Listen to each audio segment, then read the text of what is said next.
यह कहानी है रामपुर गांव की, जहां की हवाओं में आज भी एक रहस्यमय डर समाया हुआ है। गांव के पुराने पीपल के पेड़ के पास सब लोग जाने से डरते थे, क्योंकि वहां चुड़ैलों के होने की चर्चा थी। एक दिन शाम के समय दो दोस्त सतीश और अमित गांव के सिवान से घर लौट रहे थे। सड़क सुनसान थी और दूर कहीं से कुत्तों के भौंकने की आवाज आ रही थी। अमित, सुना है इस पीपल के पेड़ के पास कोई जाने की हिम्मत नहीं करता। क्या लगता है तुम्हें वो सारी बातें सच्ची हैं या गांव वालों का वहम? सतीश, मुझे तो सच कहूं तो डर सा लगता है, लेकिन मुझे लगता है किसी रात वहां जाकर देखना चाहिए कि असल में क्या है। सतीश और अमित उसी रात ठान लेते हैं कि वो रहस्य को सुलझाकर ही मानेंगे। दोनों अपनी जेब में टॉर्च और नींबू मिर्च रखकर पेड़ के पास पहुंचते हैं। देखो अमित, किसी भी हाल में घबराना मत। अगर कोई आवाज सुनो तो एक दूसरे का हाथ थाम लें। हाँ, मैं तैयार हूं। चलो धीरे धीरे आगे बढ़ते हैं। मेरे दिल की धड़कन बढ़ गई है। जैसे ही वो दोनों पेड़ के पास पहुंचे, चारों तरफ अजीब सी ठंडी हवा चलने लगी और कहीं से औरत के रोने की आवाज आने लगी। कौन है तुम दोनों? क्यों आए हो मेरी जगह पर जब सब डर कर भाग जाते हैं?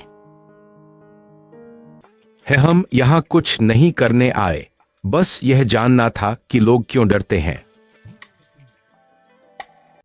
अचानक सूखे पत्तों की सरसराहट सुनाई देने लगी और टॉर्च की रोशनी में सफेद साड़ी पहने एक डरावनी छाया दिखी। उसकी आंखें लाल थीं। लोग डरते हैं क्योंकि उन्होंने मुझे धोखा दिया। ये गांव वाले सब झूठे और बेईमान हैं। लेकिन तुम इतना गुस्सा क्यों हो? तुम्हारे साथ क्या हुआ था जो तुम इस जगह को नहीं छोड़ती? वर्षों पहले मुझे इसी गांव के लोगों ने जिंदा जला दिया था। मेरी आत्मा आज भी इंसाफ मांगती है। सतीश और अमित दोनों सुनकर सन्न रह गए। उनके भीतर दया और डर दोनों भावना एक साथ उठी। अगर तुम्हारे साथ अन्याय हुआ है तो हम गांव के लोगों को सब बताने का वादा करते हैं, लेकिन तुम हमें माफ कर दो। मैं माफ तो कर सकती हूं, मगर मेरी आत्मा तब तक मुक्त नहीं होगी जब तक सच्चाई सबके सामने ना आ जाए। दोनों दोस्त अगली सुबह गांव के चौपाल में पहुंचे। गांव के सारे लोग इकट्ठा हुए और दोनों ने सबको पूरी कहानी सुनाई। हमें कल रात चुड़ैल मिली थी। उसने अपना दुख बताया। गांव वालों, अगर हमने कोई गलती की है तो उसे सुधारना हमारी जिम्मेदारी है। बेटा, यह सच है। बरसों पहले गांव की गरीब औरत को सताया गया था। हम सब उससे माफी मांगते हैं। गांव वालों ने आकर उस पीपल के पेड़ के नीचे दिए जलाए, पुष्प चढ़ाए और उस आत्मा से क्षमा मांगी। सबने प्रार्थना की ताकि आत्मा को शांति मिले। तुम्हारे प्रायश्चित से मेरा मन हल्का हो गया है। अब मेरी आत्मा चैन पा सकती है। अचानक एक हल्की सी हवा चली और लगा जैसे किसी अदृश्य शक्ति ने गांव को आशीर्वाद दे दिया हो। आसपास की हिलती डुलती शाखाएं शांति का संदेश दे रही थीं। सतीश, तू देख, अब तो पीपल के पास भी वातावरण कितना साफ सुथरा और शांत है। डर मानो गायब हो गया।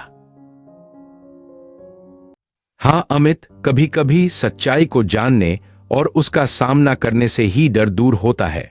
हमें भी साहस दिखाना चाहिए था और हमने वही किया।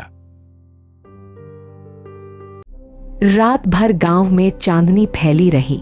न तो कोई अजीब आवाज आई, न ही किसी ने डरावनी परछाई देखी। अब बच्चों को भी खेलते देखकर कितना अच्छा लग रहा है। बरसों बाद गांव में हंसी और खुशी लौट आई है। याद रखो, अन्याय और डर टिक नहीं सकते। अगर दिल से प्रायश्चित किया जाए तो सब कुछ ठीक हो सकता है। उस दिन के बाद से रामपुर गांव में डर खत्म हो गया। लोग आने जाने लगे, बच्चों की किलकारियां हर तरफ गूंजने लगी। चलो सतीश, हमें गर्व है कि हमने इस कहानी को सही अंजाम तक पहुंचाया।